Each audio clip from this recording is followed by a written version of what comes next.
Olá, seja muito bem-vinda a mais um episódio do Bate-Papo com a Doula. Eu sou Taine Macedo, doula e educadora perinatal, e hoje eu tô aqui com a Rovena, que já é conhecida no meu canal, porque a gente já fez aquele pequenininho há um tempo atrás, e a gente fez o da sua placenta também. Sim.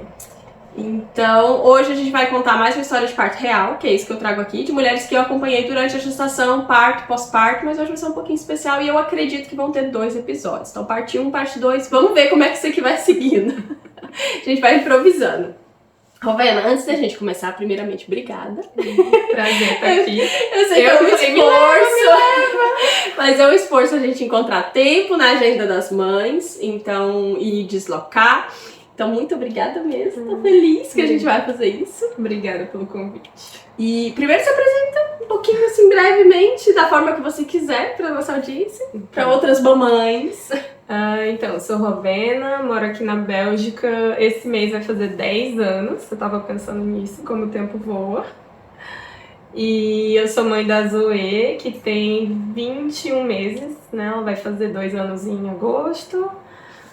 Coisa mais linda do mundo, diga-se de passagem.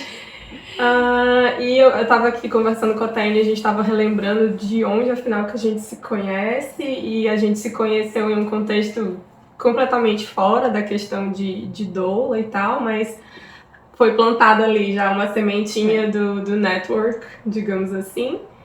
E depois, né, ela começou a acompanhar amigas minhas que estavam grávidas e a gente se aproximou ainda mais. Então, acho que a nossa história começa em qual ano? Mais ou menos. Que a gente se conheceu em 2020, né? Tá. Em outro contexto. E que eu comecei a falar com você mais pela questão de engravidar e tal, 2022. Que eu tava me preparando pra engravidar, que eu acho que essa é uma das coisas que é um pouco atípica, né? Já que a maioria das mulheres procuram a doula só quando já estão grávidas. E no meu caso, talvez pelo fato, eu tive que fazer um processo de PMA, né? Em francês? PMA em francês, como é que fala em português? Fertilidade, né? Nossa, faltou a palavra agora. Reprodução assistida. Isso, fazer um acompanhamento de reprodução assistida, porque eu tenho algumas questões com... Eu tenho síndrome de ovário policístico, então eu não tinha os meus ciclos, né, de forma regular, então não tinha como saber quando estava ovulando, né, pra tentar engravidar. Então eu sabendo que eu ia iniciar esse processo, eu achei por bem também, né, já entrar em contato com a Taine, para poder já me banhar um pouco dessas águas, dessa vibe. E a gente começou pela questão de massagem, que a gente sabe também, né, esse processo é estressante. Então eu achei por bem, né, adicionar esse pilar aí nas minhas tentativas. Você começou, na verdade eu tô lembrando agora também que você tinha uma amiga, a gente tem uma amiga em comum que estava grávida antes de você, e aí você também ofereceu, você já tinha uma mente bem aberta de ver o que a mulher precisa e do que é importante durante a gestação, parto, pós-parto, porque foi um dos presentes, você me contactou pro presente da Amanda, que era uma massagem, né? Você quis oferecer. Não lembro se foi com outras amigas ou se foi com você sozinha. Também não tenho certeza, acho que a gente foi um presente meio conjunto, sim. E a gente organizou também o chá de bênção dela. Isso. A Amanda foi, assim, a precursora, digamos, né? Ela que engravidou primeiro e ela que a gente já também decidido fazer o acompanhamento contigo. Acho que foi a partir dali que abriu mais ainda a minha mente pra como ter uma doula no processo pode ser benéfico. E sabendo o quanto que era importante pra ela, né? E, enfim, começando a conhecer mais o trabalho, vendo, não só pra ela, né? Qualquer mulher grávida ou em vias de engravidar, acho que a gente começou a se aproximar por isso. Então, mesmo antes de eu engravidar, eu já tava bem mergulhada nesse universo. Eu tava lembrando também, eu fui em roda de conversa do Chá das Mães, antes de engravidar. Verdade. Eu fui em uma em maio. Teve uma que eu fui, 2023 já. A gente já tinha começado a conversar mais. Porque aí eu falei, vem, não importa se tá grávida ou não, vem. Porque nesse momento a gente tava também com a Amanda nesse projeto. Aliás, tem um episódio do Se Liga Leoa que a gente falou sobre o Chá das Mães, que eu vou deixar a descrição aqui pra você ir lá e assistir se você não sabe o que é Chá das Mães, porque esse projeto é muito lindo, deveria existir 1 milhão de Chá das Mães no mundo todo, pra todas as mães. Mas eu lembro que naquele momento era uma questão sua, você sentia, nossa, eu estou tentando me tornar mãe, eu já me sinto um pouco mãe, mas não sou mãe oficialmente, posso participar daquele momento em que você não sabia em qual mundo você se encaixava também, né? E a gente falou, cara, vem ficar com as mães e logo vai engravidar. E aí, então, só pra não ficar muito confusa a cronologia, especificamente pra essa parte, né, eu entrei em contato contigo em agosto de 2022, para entender melhor os serviços, exatamente. E aí eu lembro que a pergunta era justamente o que a gente pode fazer. Eu ainda não tô grávida, mas eu quero, né, já que a gente já começa a ter esse contato, o que a gente já pode fazer? E aí você mencionou essa questão, tem as massagens, e sempre quando faz uma sessão comigo, a gente acaba conversando, né, e é bom você ter esse espaço, né, esse espaço de botar para fora as suas ansiedades, os anseios, porque pode ser um processo que vai demorar um tempo, né? E é estressante, né?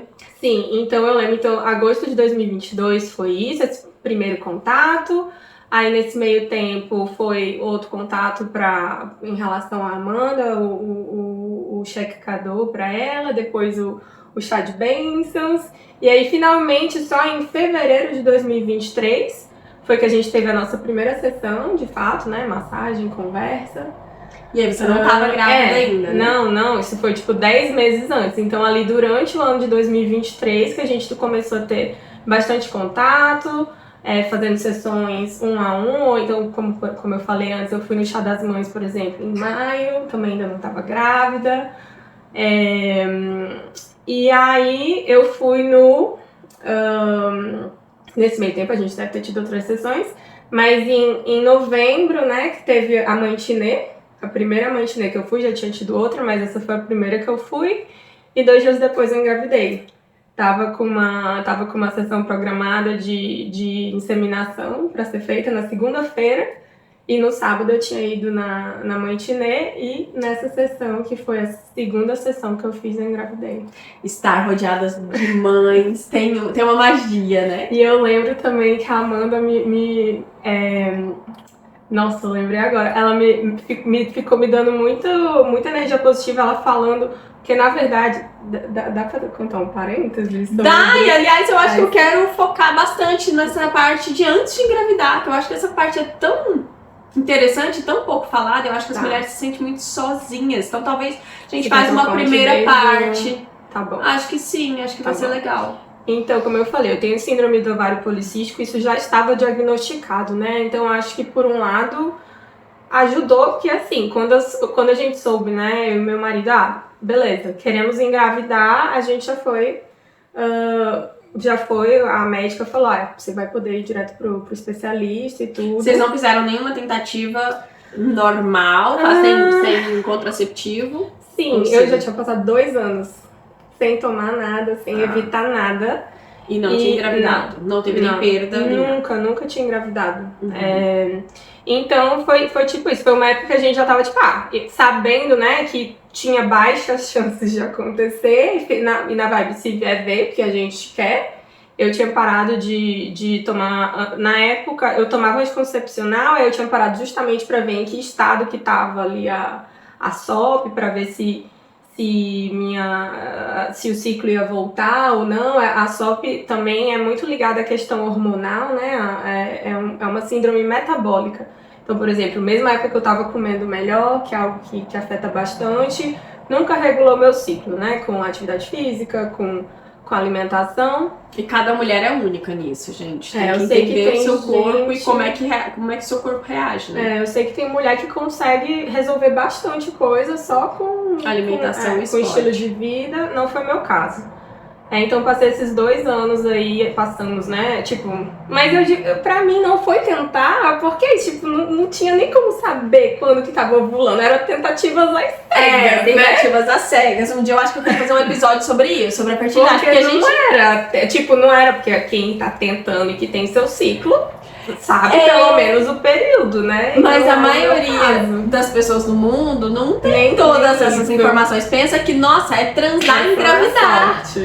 Mas, gente, você tem mais chances de não engravidar do que de engravidar num ciclo menstrual. Então, assim, quando engravidei, porque era pra acontecer mesmo. Então, e a minha mãe, por exemplo, ela tem também, né? E ela engravidou de nós 3 naturalmente, mas foi de 4 em 4 anos. E ela sempre fala que nesse meio tempo nunca se protegeu. Não tinha método específico, então já de 4 em 4 anos aparecia um óvulo. Mas então foi isso. Então meio que já sabendo, né, que então esses 2 anos não aconteceu, casamos e aí também tipo, mas também não vamos atrás de tratamento porque a gente ia casar. Casamos em junho de 2022. Em agosto eu tava no ginecologista pela primeira vez, e aí ele me encaminhou para especialista em Leuven. Eu comecei meu tratamento em Leuven, era uma médica especialista para parte de síndrome de ovário policístico, né? Porque você pode ter vários motivos, né? Tem alguns que vão ser mais especialistas em endometriose. Tem vezes que é a mulher, tem vezes que é o homem. Pode ser que também sejam inexplicáveis. Enfim, mas como já sabíamos, teve essa que é mais específica para síndrome do ovário policístico, porque tem algumas particularidades. Eles já sabem, por exemplo, o remédio que eu usei as 4 primeiras vezes, eu fiz só uma estimulação simples com remédio oral. E aí, normalmente, eles usam um tipo pro público em geral, né, para as mulheres em geral, e no meu caso, eles usam outro tipo, que já tinha estudos dizendo que era mais eficaz para quem tem síndrome de ovário policístico. E a minha experiência em Leuven foi mais ou menos assim, é um hospital, foi no Gasthausberg, né, que é acho que é o maior. Eles são muito tecnológicos, muito organizados, mas ao mesmo tempo isso dá aquele toque de frieza, né? E lembro que isso era um dos maiores temas que a gente tinha, né? De quanto você se muita sentia... impessoalidade, muita frieza. Ela realmente, eu lembro... a gente foi na consulta pra isso, em momento nenhum ela perguntou nada assim muito especial. A gente teve que preencher um questionário imenso antes da consulta. Tudo bem, eu entendo que ela já tinha as informações, mas ela podia dar um double check ali, ou entender um pouco o estado mental. Nada disso. Acho que eles são muito... Não, estou aqui pra fazer essa pessoa engravidar, mas... Bom, na minha cabeça está tudo ligado, mas bom. Não, e isso eu ouço muito do Fábio. Infelizmente não é a primeira. Infelizmente não, acho que é normal, mas não é a primeira pessoa que eu acompanho no trajeto de fertilização in vitro ou inseminação, porque eu também tive casais lésbicas, mulheres que fizeram programação sola, né, que sem marido, e outros que é por causa do marido que tem problema. E é o que eu mais ouço em todos os lugares. É tipo, zero ou menos que zero atenção pro lado emocional, afetivo. Sendo que a gente sabe que o estado emocional vai influenciar se você consegue engravidar ou não, se vai ser rápido ou não, porque se a mulher tá super estressada, com medo, triste, tudo isso influencia os seus hormônios. Não é só pegar e colocar lá dentro e por mágica vai dar certo. Pouco importa o resto. Então isso é bem triste. Eu ouço não só de Leuven, eu ouço de todos os hospitais. Tem muitas mulheres que fazem o Zed Brussel, que é um dos grandes, não lembro se você passou por lá, eu acho que não, né? E agora o Saint-Pierre e o Hospital Erasmo em Bruxelas também tá tendo muito sobre isso de fertilização in vitro. É realmente assim um microscópio de tipo, precisamos fazer isso aqui funcionar e pronto. E aí eu lembro também na primeira consulta, no final da consulta ela falou, inclusive nós estamos fazendo um estudo sobre um tipo aqui de procedimento que pode ajudar no caso das mulheres de síndrome de ovário policístico. Tá aqui o papel pra você ler e me avisa se você vai querer participar ou não. E eu achei tipo assim, poxa, me ajuda primeiro, assim. Parece assim, ela tava mais interessada em vender os serviços dela, no estudo e tal. No final das contas eu participei do estudo e quem sabe se não ajudou, né? Porque eu tive lá o procedimento que eles estavam investigando se de fato ajuda ou não. No primeiro momento eu fiquei um pouco chateada assim, com o approach, mas de qualquer forma eu pensei, bom, se pode me ajudar e possivelmente ajudar outras mulheres, né?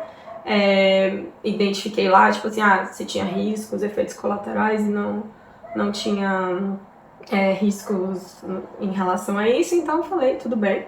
No momento fiquei um pouco chateada, assim, desse approach, mas, bom, também eu acho que, inclusive, talvez a gente conversou sobre isso na época e teve essa discussão. Eu lembro do meu marido falando muito sobre isso também, tipo, os especialistas focadinho ali naquilo, por isso que eles são bons em fazer acontecer, então, né, vamos dar um desconto. Mas é muito você difícil. tá naquela situação, não. Eu tenho uma das minhas gestantes que eu lembro que ela falava assim, chegou o momento que eu já não aguentava mais. Eu já ia com aquilo na cabeça, dar o braço pra tirar sangue e abre as pernas. Ela falava que eram as duas únicas frases que ela escutava, era dar o braço e abre as pernas. Eu falei, meu Deus. Então assim, tem mulher que fica bem traumatizada, porque além disso, você tá sendo bombardeada de hormônios que te deixa ainda mais sensível. Sim. Então eles deveriam ter um trato melhor ali, mas enfim, nem tudo é como deve ser, né? E aí a outra parte, mas eu acho que isso é mais ou menos igual em todos os hospitais, que depois eu mudei, também era a mesma coisa. Então a gente vai nessa primeira consulta, ela traça, né, o plano ali, então naquela consulta, ou depois que a gente recebeu o resultado de alguns exames, o plano era, então, tomar essa medicação pra fazer a ovulação, né? Você tem que ir lá, ficar fazendo as ecografias de controle pra ver se o folículo tá crescendo. Então é isso, cada vez tirar o sangue pra ver os níveis dos hormônios e uma ecografia pra ver se o folículo tá crescendo. E aí, cada vez é uma sage-femme diferente. Depende do hospital. Em Leuven eram sage-femmes, não eram médicos que faziam as ecografias, eram as sage-femmes.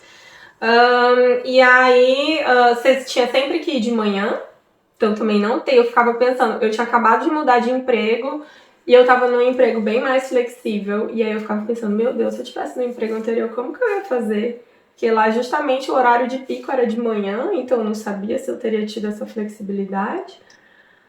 Mas bom, então o sistema era esse, ia de manhã para fazer o exame de sangue para dar tempo do resultado ficar pronto, fazia ecografia e aí quando eles tinham o resultado, eles colocavam no aplicativo super pessoal, o que tinha que fazer, tipo, dava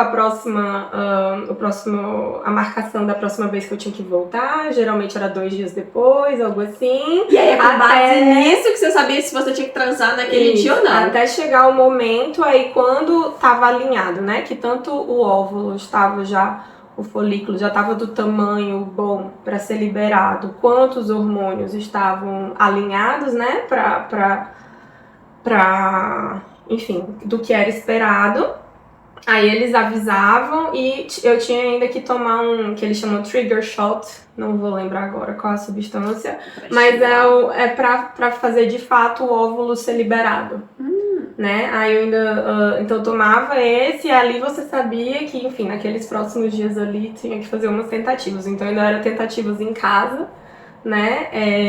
Correr pra casa, ligar pro marido, libera a agenda, vamos transar igual? Que é outra coisa também horrível. Eu lembro que a gente conversou muito sobre isso, né? Muito chata, a pressão, né? de ter que transar naquele dia, com vontade ou sem vontade, vamos ter que fazer, porque é delicado.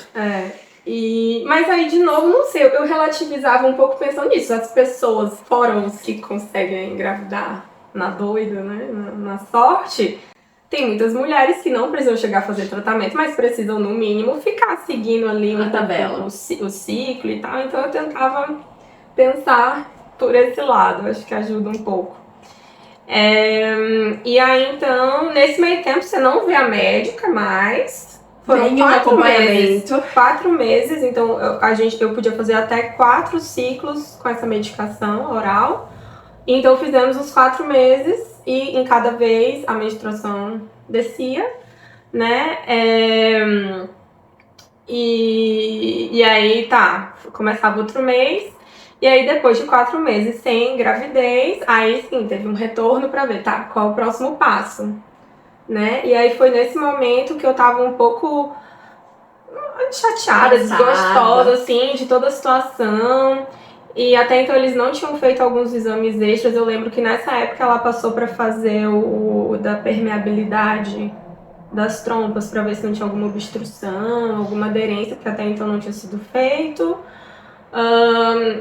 E eu entendo, né, que você tem que ir do menos invasivo pro mais invasivo. Mas eu fico, gente, faz logo todos os exames que precisa antes. Eu lembro. Senão, talvez a gente tá perdendo aqui tempo com uma coisa que nem é possível, sabe?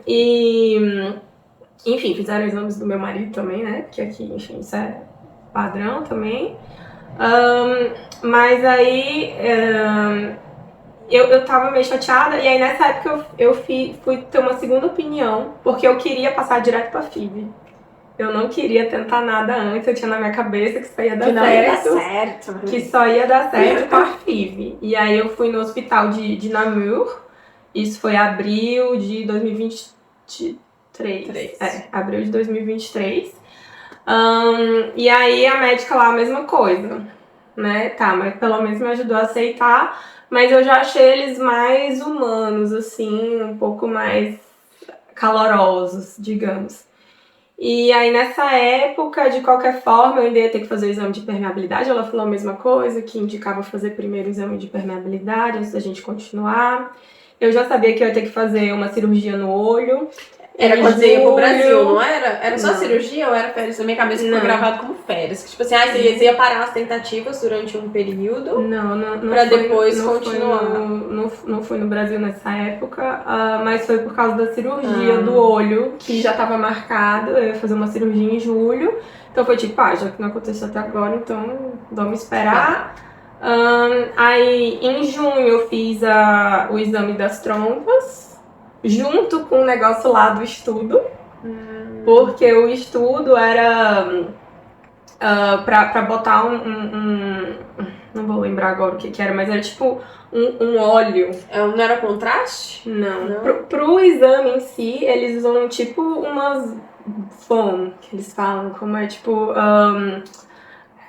uma solução estéreo que eles usam, mas não era contraste. E aí, depois do exame em si, eles iriam fazer esse outro elemento passando nas trompas. Pra ver se tá tudo limpo, não? Diz que o estudo era isso, pra ver se essa substância de alguma forma ia ajudar a limpar melhor, ou não sei muito bem.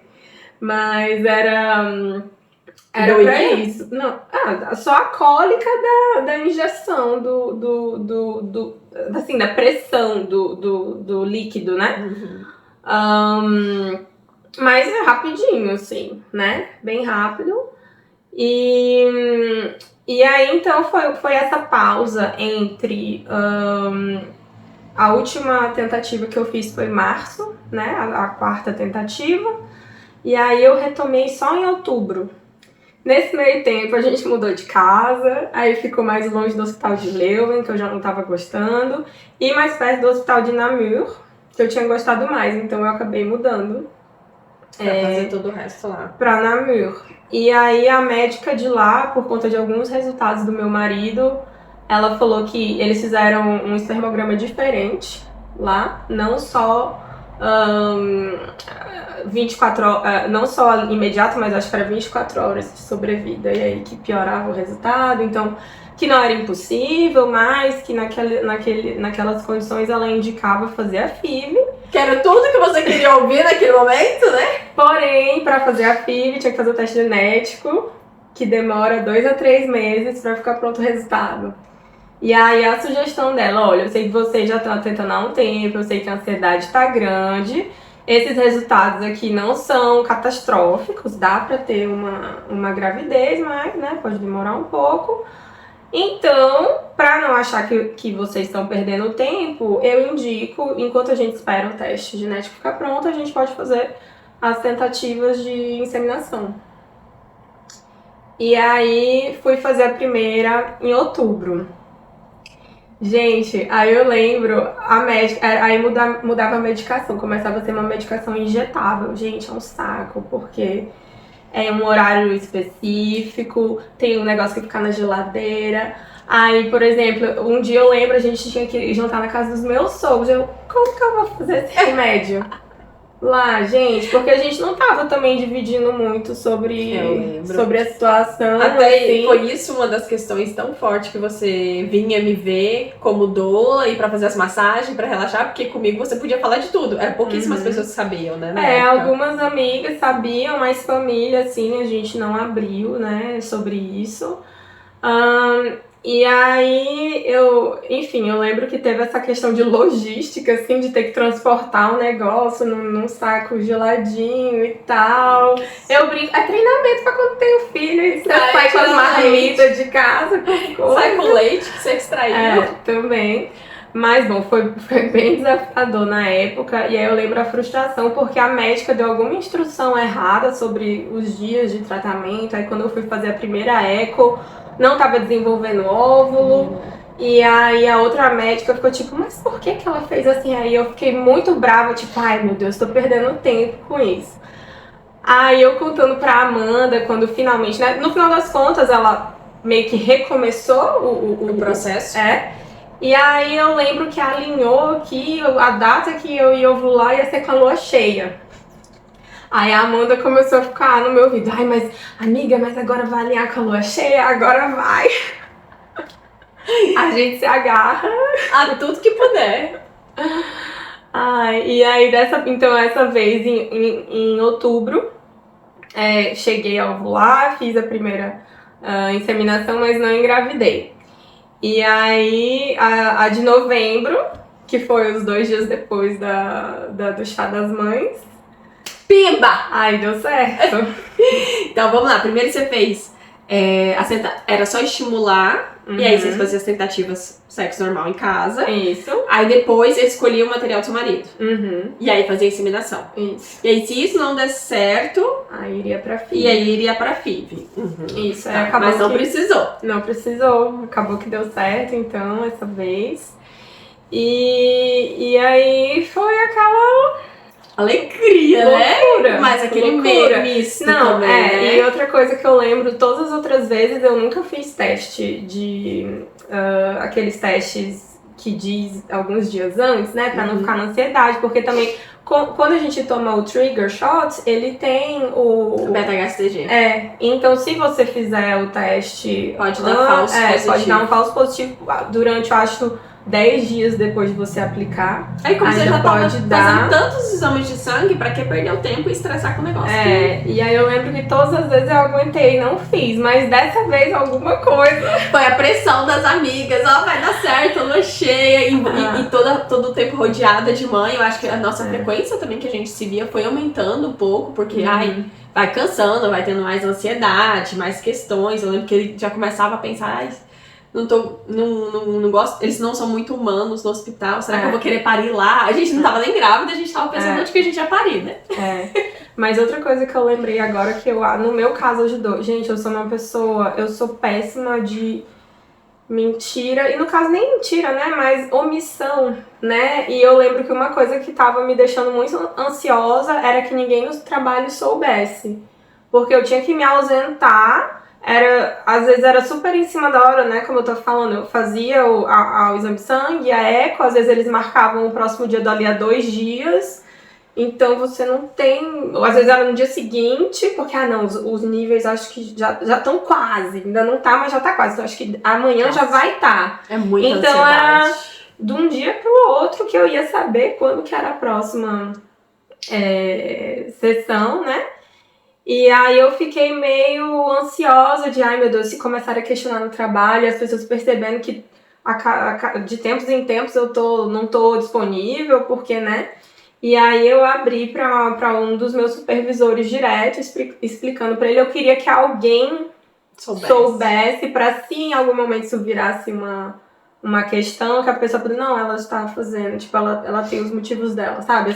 E você tá no seu direito, poxa. Sim, e eu sei que tem gente que faz sem falar nada e tudo bem, que isso não é um motivo, mas pra mim estava sendo. Então eu acho que o fato também de eu ter, tipo, relaxado. Tem alguém cuidando de mim, sabe? Tem alguém sabendo o que tá acontecendo e pronto pra me defender, digamos assim, se isso virasse um tópico. Acho que isso deu uma ajudada também, porque eu lembro muito dessa sensação dos 4 primeiros ciclos, eu ficava me sentindo um misto de culpada e com medo de que alguém ia vir tirar satisfação, sabe? Então, quando foi na época de começar esse segundo round, né, eu pensei, não, uma coisa que eu quero dessa vez, alguém precisa saber, alguém precisa estar sabendo disso. E eu acho que ajudou também. Com certeza. Tirar esse peso, assim. O espírito mais tranquilo ajuda em muita coisa, não tem como a gente negar. Agora, uma curiosidade que eu tenho certeza que tem muita gente que vai ter, porque eu já recebi essa questão no inbox e tal. Como é que é a questão do reembolso e dos valores aqui na Bélgica pra isso? Porque eu sei que tem... eu sei não vou falar, porque senão eu vou confundir. Não vou falar nada, deixa você falar. Então, na época, eu também fiquei muito confusa, sinceramente, olhando o site da Mutuelle, eles falavam, tipo, um reembolso de 500 euros por tratamento. Aí eu ficava, gente, mas será que é por tentativa ou é no total e tal? Eu lembro, no final das contas, eu não precisei falar nada com a Mutuelle, no próprio hospital eles explicam bastante coisa. E aí ele já tem todos os formulários lá, porque também cada tipo de tratamento é um formulário diferente. Porque depende da razão pela qual você está fazendo o tratamento, não é? Na verdade não é a razão, mas qual é... Então, por exemplo, qual quando tipo? é só a estimulação com o comprimido, é um formulário. Quando é esse para fazer a inseminação, que normalmente usa os estimulantes subcutâneos, injetável é outro formulário, e a FIV é outro formulário.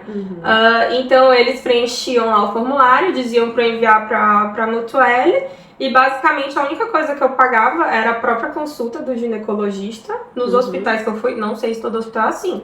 No meu, era o mesmo valor de uma consulta normal com o ginecologista. Então, digamos, se é 25 euros a consulta, e aí a Mutuelle paga um tanto, né? A minha cobria integralmente o valor de ginecologista. Então, eu pagava lá na hora, mas eu recebia o reembolso depois. Confesso que se a Mutuelle não faz esse reembolso, se nesse caso da FIV eles fariam, algo a pesquisar. Sim. Depende também da Mutuelle de cada pessoa, por isso que eu a minha é a Solidaris Brabant, e já existia essa regra, digamos, que ginecologista eles reembolsam 100%. Então eu pagava adiantamento do hospital, mas eles reembolsavam. E eu não tive só esse formulário, né? Eu tive que enviar esse formulário e recebe uma carta dizendo, foi aprovado e tal. E eu tava lembrando agora, os comprimidos eu pegava na farmácia, mas quando foi essa época do injetável, era direto na farmácia do hospital. Não pagava nada. Eles já, tipo isso, a partir do momento que a Mutuelle aprovava, eles tinham lá no sistema deles que tava aprovado, e eles que me davam direto lá no hospital. Então, resumindo, você não teve nenhum custo extra para todo esse caminho até engravidar? Não.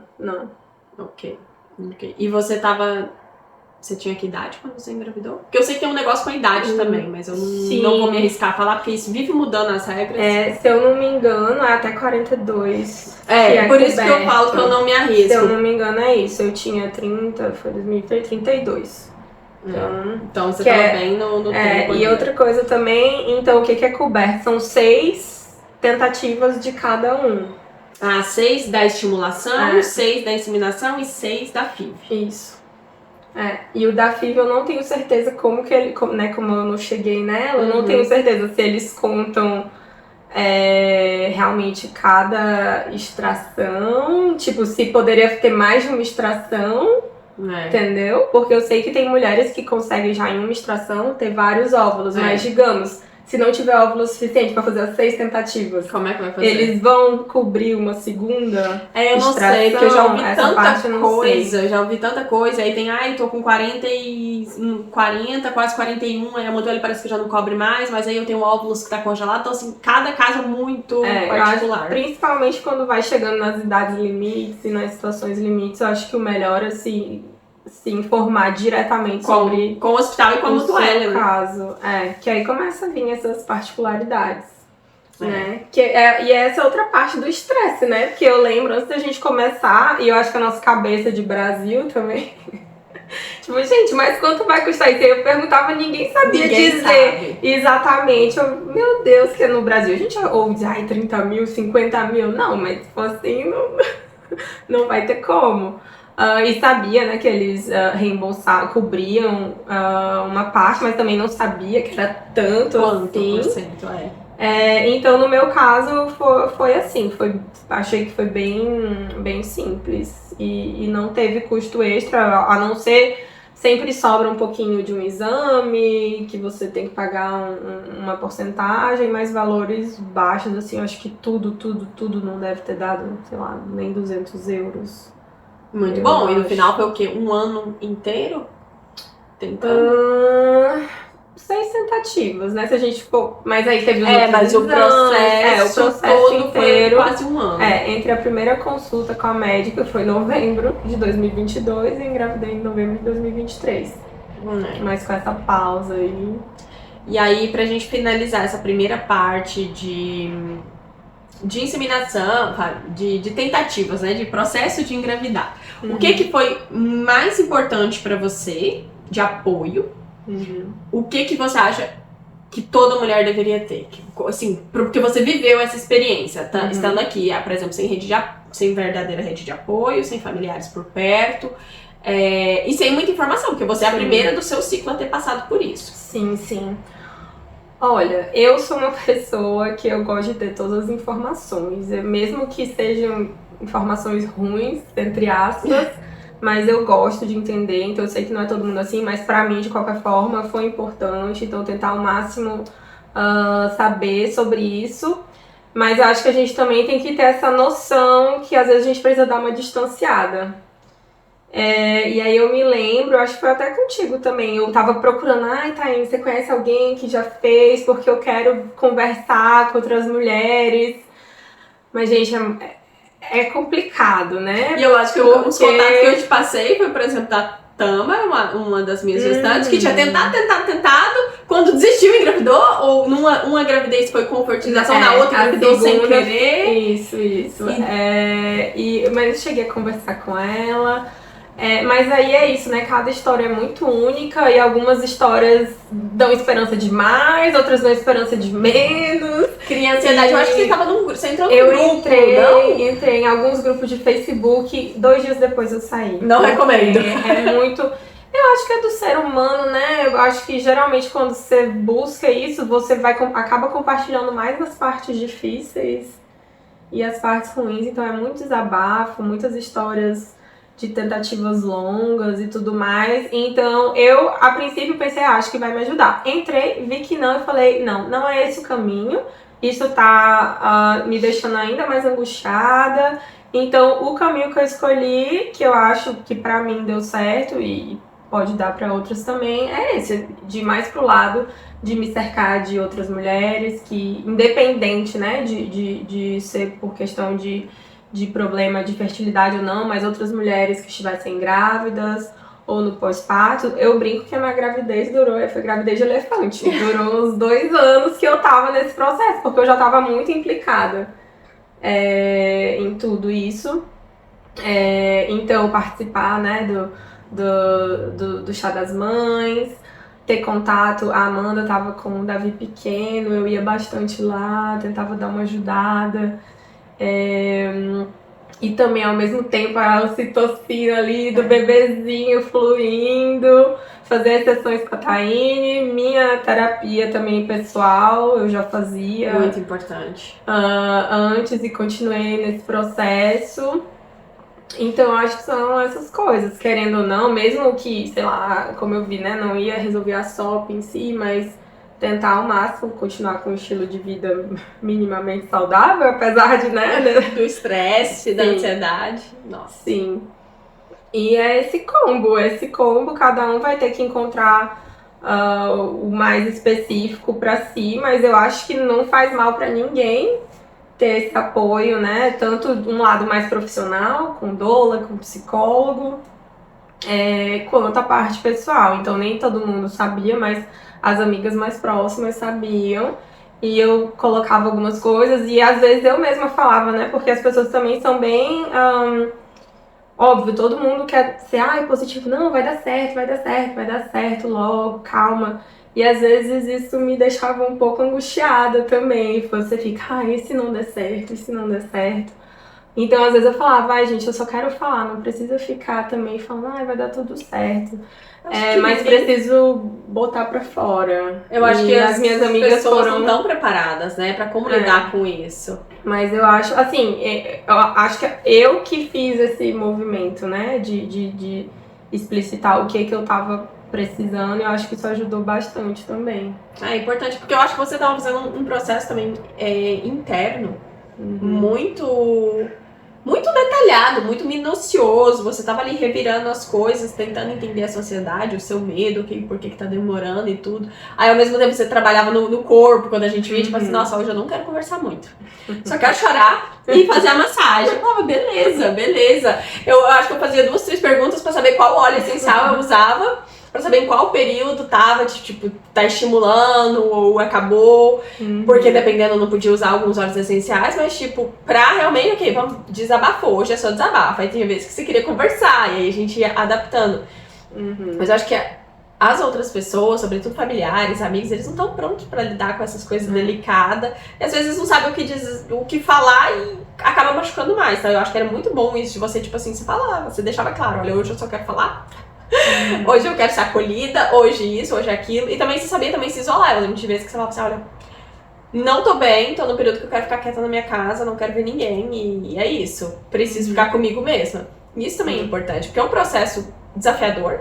Sim. Acho que no seu caso não teve nenhuma, tipo, dentro de tudo, ainda foi super fluido, porque a gente ainda ouve muitas histórias já e começam a gravidez e perde. Eu não engravidei nenhuma vez, eu sei, nossa, eu fico até arrepiada pensando assim, em todas as mulheres que têm, né, engravidam e tem uma perda. Eu tinha um pânico muito grande eu disso, acho que realmente. E às vezes eu fico, nossa, demorou, mas quando foi assim, eu não sei se bom, a gente sempre dá um jeito, né, mas eu lembro de pensar muito, eu não tenho psicológico pra lidar com isso. Então... Mas eu acho que é por isso que você também já tava se armando.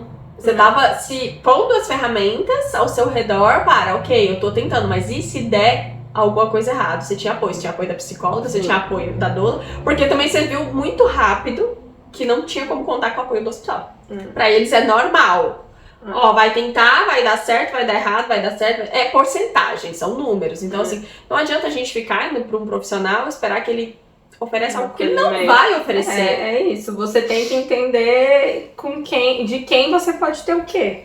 Exatamente. Né? Então, novamente, de um lado foi meio chocante pra mim, mas por outro lado, eu acho, sei lá, de certa forma te obriga, então, a botar os seus ovinhos em outras cestas. Em cestas diferentes, e aí também ajuda a criar essa rede. Pode ter também... um lado bom, não sei se eu tô falando besteira. Mas eu acho que sim, porque eles deixam muito claro. De certa forma, isso não é comigo. Exato, eles deixam muito claro, olha, essa questão aqui, ó, a minha questão é te ajudar a engravidar. Todo o resto...